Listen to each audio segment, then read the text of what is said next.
안녕하세요. 보타임의 미국 소식입니다. 6월 1일 헤드라인 뉴스를 전해드리겠습니다.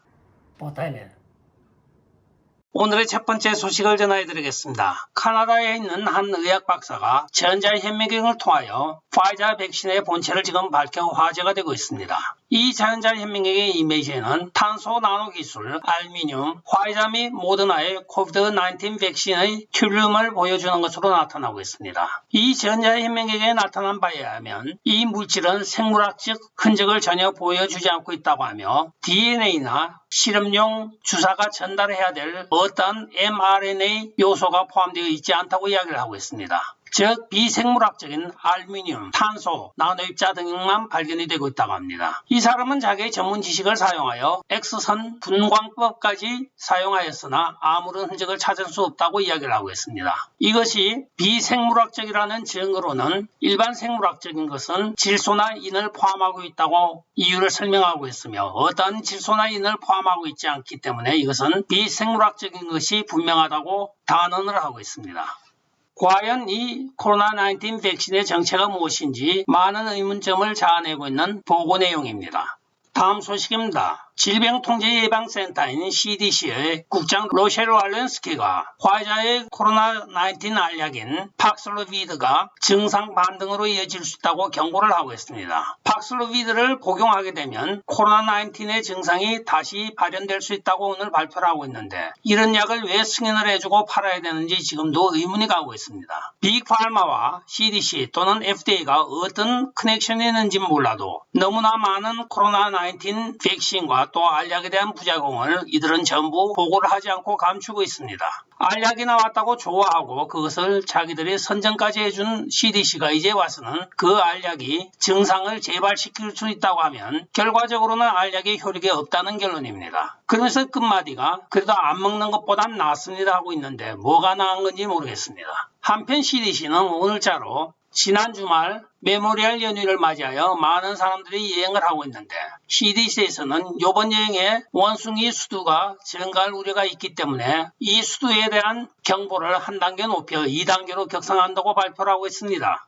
다음 소식입니다. 마이클 서스만 힐러리 캠페인의 변호사가 오늘 워싱턴 DC 법원에서 FBI의 거짓말을 한 혐의로 잔드름에 의하여 기소되었던 건에 배심원 전원 일치의 무죄 판결을 받았습니다. 그는 이에 대하여 판결을 한 배심원들에게 감사한다고 전하고 있으나 여기에는 많은 문제점을 내포하고 있습니다. 오바마가 임명한 판사가 이 재판을 진행하였고 또한 판결을 한 배심원들 중에 3명은 힐러리 클린턴 재단의 후원자이고 1명은 AOC 후원자이기도 합니다. 즉 4명의 후원자와 또 1명의 배심원은 서스맨의 딸과 같은 학교 다니는 학부형으로 자주 만나는 사이라고 합니다. 배심원 중에 5명이 이해상충 관계에 걸려 있어서 잔드름 특검이 여기에 대하여 배심원을 새로 구성하여달라고 판사에게 요청을 하였으나 판사는 이것을 무시하였습니다. 그리고 재판을 진행하였고 이 재판에서 또한 잔드름이 제시하고 있는 많은 증거에 대해서 증거 제시 권한을 축소시킴으로써 잔드름이 2016년 힐러리 러시아 게이트에 수집하였던 많은 증거들이 채택되지 못하였습니다. 이에 대하여 도널드 트럼프 대통령은 트루 소셜에 성명을 발표하기에 우리 법조계는 부패하였으며 우리들 판사 그리고 대법관들까지도 당파적이거나 또한 타협적이거나 그저 겁을 내고 있는 겁쟁이에 불과하다고 이야기를 하고 있습니다. 다음 소식입니다. 참 조 바이든 행정부 대책이 없습니다. 우발대에서 발생한 초등학교 총기 난사 사건에 대하여 조 바이든이 현지를 방문한다고 하여 영웅이 되었던 국경 순찰대 대원들 23명이 초청을 받았습니다. 그러나 막상 조 바이든이 도착하였을 때 그들은 초청을 취소당한 것으로 통지를 받았다고 합니다. 이유는 단지 장소가 협소하므로 국경 순찰대원들은 참석하지 말라고 하는 것이었습니다. 수많은 희생자를 발생한 이 사건의 실제적인 영웅은 비번 근무였던 국경순찰대에 의한 범인의 사살이었던 것입니다. 주인공은 냅두고 엉뚱한 민주당원만 불러서 파티를 한 것입니다. 이러니까 지난 주말에 국민 지지율이 23%밖에 나오질 않죠. 23%도 측근 빼고 민주당 골수분자들 빼게 되면 없다는 소리입니다. 주지도 않은 권력을 이렇게 남용을 하니 누가 좋아하겠습니까?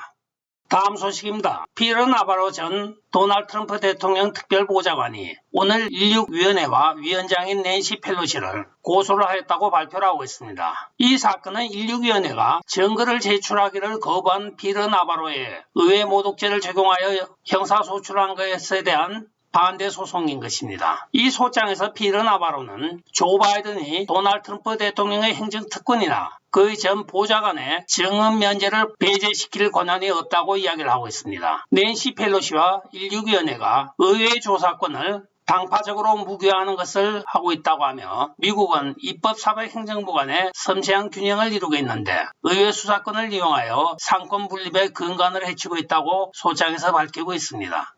다음 소식입니다. 조사하면 다 나온다는 말이 생각나는 한 사건이 있습니다. 바로 낸시 펠로시의 남편인 폴 펠로시가 지난 주말에 교통사고를 냈습니다. 교통사고를 내고 현장에 도착한 경찰들이 그의 음주 상태를 측정을 하니 음주운전이 발각이 되어 구속을 당한 것입니다.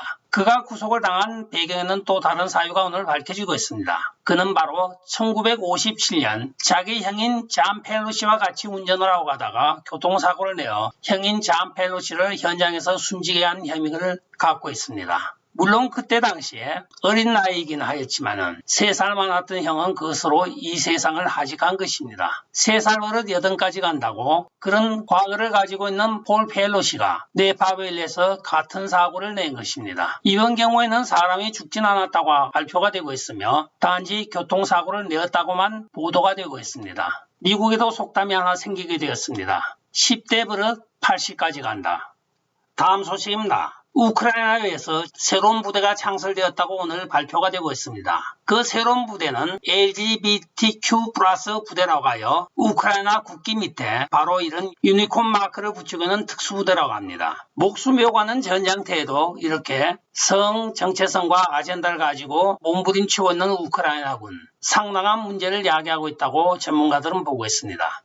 다음 소식입니다. 뉴욕시에 소재하고 있는 성 베드로 성당에 지금 오른쪽에 보이는 것과 같았던 금으로 장식된 성막이 없어져 버렸습니다. 금값만 200만 불로 추정되고 있는 이 성막 모형은 그간에 이 성당의 상징물로 존재해 왔습니다. 그러나 금요일 밤에 도둑이 들어서 이 성막을 훔쳐간 것으로 나타나고 있습니다. 경찰 발표에 따르면 아직 구체적인 증거는 잡지 못하였다고 하면서 지금 수사가 진행 중이라고 이야기를 하고 있습니다. 그러나 교회 측에서는 이것은 금값으로 환산할 수 있는 문제의 것이 아니라고 이야기를 하고 있습니다. 전 세계에 이 모형이 딱 하나밖에 없는 특별한 예술작품이라고 이야기를 하면서 교회에서는 실망감을 감추지 못한다고 이야기를 하고 있습니다. 설마 이런 성물을 훔쳐가려고는 생각을 못했다는 게 교회의 성명입니다. 우리가 서부 영화에서 봐도 악당들도 신부나 교회에 대해서는 총질을 멈추는 것이 상식이었는데 지금 상식이 무너진 미국이 되다 보니까 교회의 물건도 이렇게 훔쳐가는 것입니다.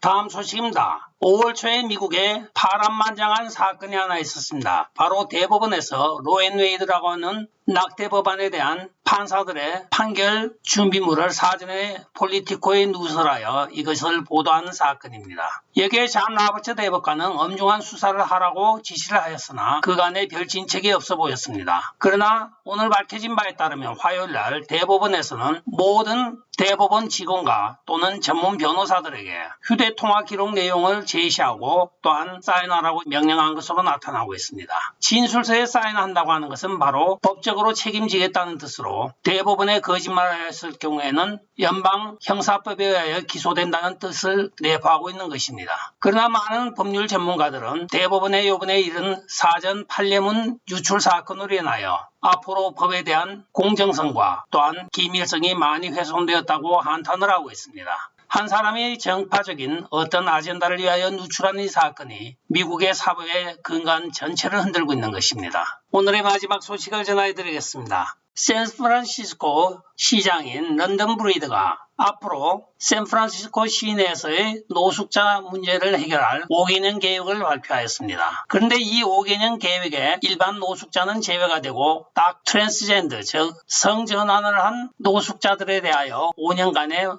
모든 노숙 생활을 멈추게 하겠다고 공약을 내걸고 있습니다.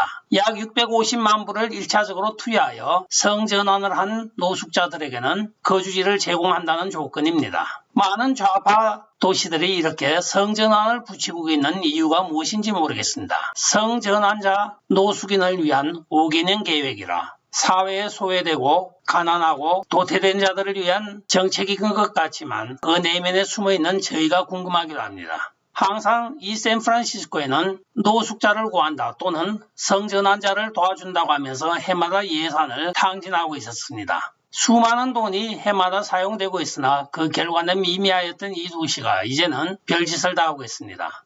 끝까지 시청해 주셔서 감사합니다. 좋아요, 구독, 알림 그리고 공유 부탁드리고 댓글 많이 부탁드리겠습니다. 안녕히 계십시오. 바이.